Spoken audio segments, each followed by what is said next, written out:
lu mu wax. lu muy wax dencu mag. dencu mag. parce que dencu mag la def nii ci loi bi modification L29. L28 L29 ak L30. mais nga yaakaar ne mais Pastef lu ñu dof xanaa nag seulement ñu jëmale kaw mais yow bul fàtte ne sa candidat bii te attention man xamoon naa ne duñ dem élection xamoon naa ne du ñu dem décembre te sans modifier ñu le code électoral. non juin sax nga yow parce que. mais du yoon loolu bu ñu ko defoon. juin sax ils vont se mettre une balle à la tête parce que xamul tax.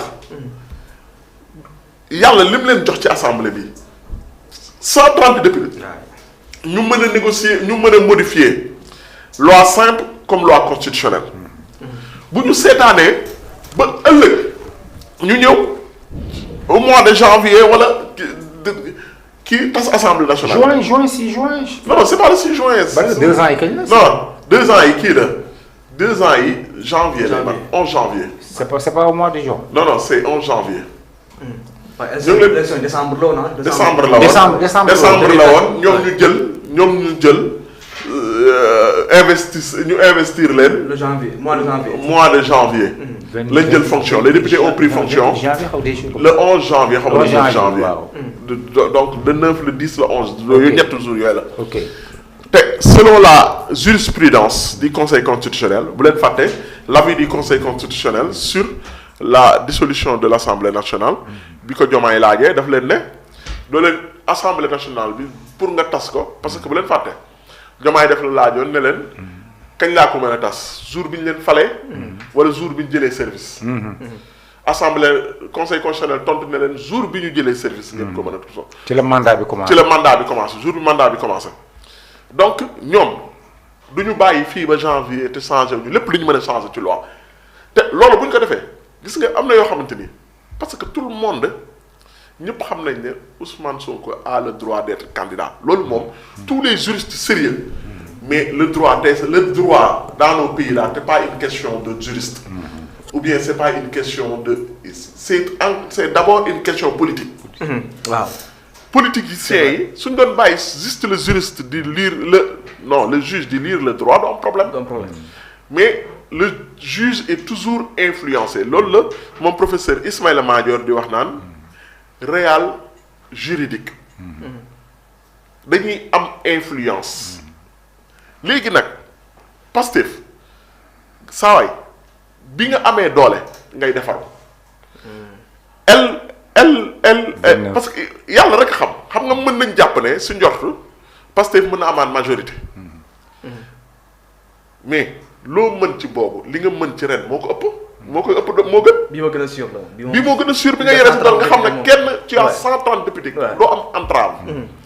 nga leeral sécuriser bépp candidat te man wax dëgg yàlla man d'accord ma j'ai jamais été pour une chose un juge toog këram naan ataayaam lekk ceebu jënam ne diw doo bokk diw doo bokk au nom de quoi. war nañu bàyyi la population am le droit de choisir. saa waay si la population saa waay Donald Trump la États-Unis fal wérul dafa dof mais c'est dans leur droit.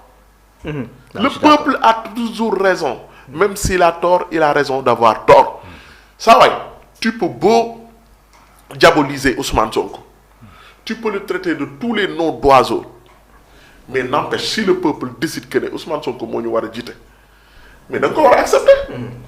Pourquoi benn juge toog ba mu neex ko nii rek parce que en connivence avec un régime ou bien avec un président wala leneen whatever toog ba seen yàgg rek ne non diw du bokk au nom de quoi man leen laa d'accord. nit moom c'est même Macky Sall bu waroon a ñëw bokkaat bu dee constitution bi may na ko mu bokk. dafa war a bokk. très bien Sénégalais yi bu ñu ko votelee votel nañ ko.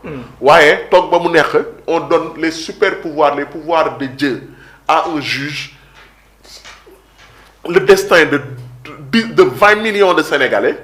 Un simple juge war a wax kii moo leen di jiite kii amul droit jiite leen loolu tamit. Pastef gis nga lii nañ ko pour sax xaj L29 ak L28 ak L30. te loolu c'est des responsables gis nga nit il faut avoir le courage de comment on l'appelle de ces modifications là. Il faut avoir le courage de changer li nga gis ne kat c'était une entrave pour la démocratie sénégalaise. Alors Baye Cheikh, au-delà de la personne d'Ousmane Sonko sa candidature war nañoo quand même yegg fi nga xam ne ni képp ku war a bokk ci élection di nga bokk mais yenn yi xëy na war laa mën a bañ a tax nga bokk ci élection présidentielle. waaw loolu c'est le Sénégal qui évolue Sénégal am na loo xamante ni acquérir na ko ci maturité ci wàllu gouvernance ci wàllu démocratie maintenant am na yu ci des. yu ci des bokk na ci ñu ngi fàttaliku les cas Karim Wade Khalifa Sall ak yeneen ñu ngi fàttaliku le quart bloquant. ñu ngi fàttaliku 3e mandat bu Macky Sall voilà candidature bu Ousmane Sonko yooyu yëpp ay mbir la yoo xamante ni mbiru nit la daal donc ça va s'améliorer on espère en tout cas avec ce régime bon ils n'ont pas le droit de faire moins que leurs prédécesseurs bu ko defee dina am lu des mais dina am ay jéego yu ñu def ci kanam voilà war nañu mën a xoolaat suñu système de parrainage bi mu gën a nekk lu ànd ak équité bàyyi ñëpp ñu bokk ñu mën a bokk léegi arbitre bi l'arbitre principal dafa war a des nekk sénégalais yi voté waaw bu ñu fexee ba sécuriser vote bi defar li ko jiitu ak li ci topp voilà le Sénégal s'en portera beaucoup mieux. très bien Sénégal yi mën a am le droit tànn ku leen neex doyen loi bi aussi tamit ñu bëri joxoon nañu baraamu tuuma président Diomaye moom diggee woon na que ne ci premier trimestre bi dina daal di modifier constitution bi ak code électoral bi mais boobu léegi aussi France daal di xëdem dara defu ko si ñu jàpp na xëy na am na lu mu bëgg a bloqué ci candidature Ousmane Sonko. waaw xam nga on a parlé hier j'ai dit que bon boo xoolee affaire boo ko xoolee ci angle yu bare. angle bu nekk mën na ci tàbbi. mais xam naa loolu wax dem rek naan la je mets au devant une interrogation est-ce que du jur après jalousie politique. parce que avant que président di tas assemblée nationale ñoom bu ñu voté seen proposition de loi bi ba mu jàll. teg ko sur la table du président de la république moom moo ko war a signé promulgué ko mu génn journal officiel waaw léegi nag président Diomaye bu téyee loxoom ni du ko signé même bu demee ba nga xam ne tas na assemblée nationale. loolu day nekk en vigueur ba léegi parce que voté nañ ko ba pare moom moo ko bañ signé bon xam nga nag pouvoir moom ni ko ma ko waxee léeg-léeg le juge day toog këram